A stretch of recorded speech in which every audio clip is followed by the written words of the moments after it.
Good day po. Bali, i-share ko lang po sa inyo ang map ng Angeles. Bali, ang purpose po nito is para mapag-aralan natin ang mga distrito na ating target for direct marketing. Example tayo dito kay Balibago. Saglit, itar ko po kayo. Bali, ito po yung Balibago. Sobrang laki po nito.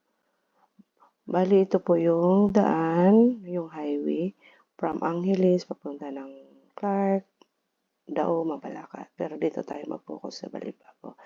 Si Balibago pinaghati ko to ng dalawang district since marami kasi siyang establishment.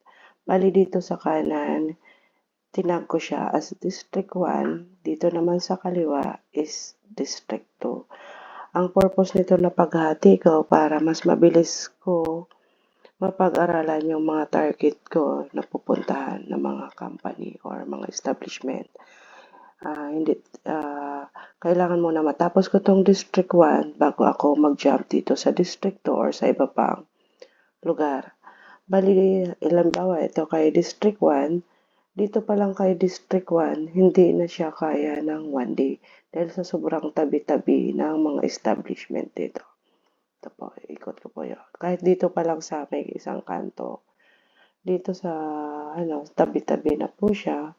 Kasi ang target din po natin dito is yung mga small businesses po. Yan. Tabi-tabi po yan siya.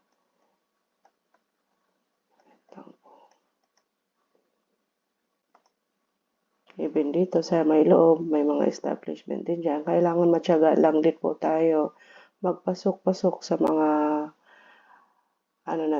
sa mga establishment. Huwag tayo mahiya kasi makakatulong din naman ito sa atin. Yun nga lang, kailangan planado yung pag-visit nyo para hindi naman tayo nagmukhang katawa-tawa dun sa pupuntahan natin. Bali, yan po.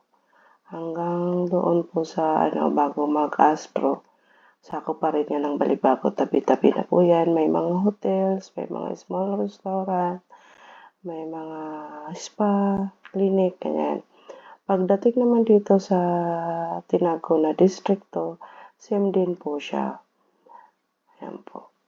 Tabi-tabi na rin po mga restaurant dyan. Even doon sa mga loob niyan, may mga establishment po din yan. Basta ang lang dito, para hindi po hassle sa atin na magma-marketing is tapusin muna natin ang area, ang isang district para mas mabilis, mas planado at mas maayos ang proseso. Kasi bakit naman po yun na galing tayo dito, tatawid dito, ganun, magtawid-tawid, mas nakakapagod at mas mahirap. Di tulad pagtatapusin natin yung isang area, isang district, is mas mabilis natin makukuha yung target natin. Kasi parehas nito, tabi-tabi siya, isang lakaran lang siya, hindi na natin kailangan magsakay-sakay.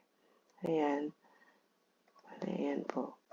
Sa Balibago area pa lang po yan. So, ayan po. Bali, dapat pag-aralan nyo po yung isang district kung ilang hati ang gagawin nyo dyan. Kung sa tingin nyo naman marami talaga siya, pwede nyo siya hatiin ng 3. Kasi ako, hinati ko lang si Balibago ng 2. Kahit sabihing marami. Ang naging naman dito is tabi-tabi po sila. Yan lang po. Thank you. Sana makatulong.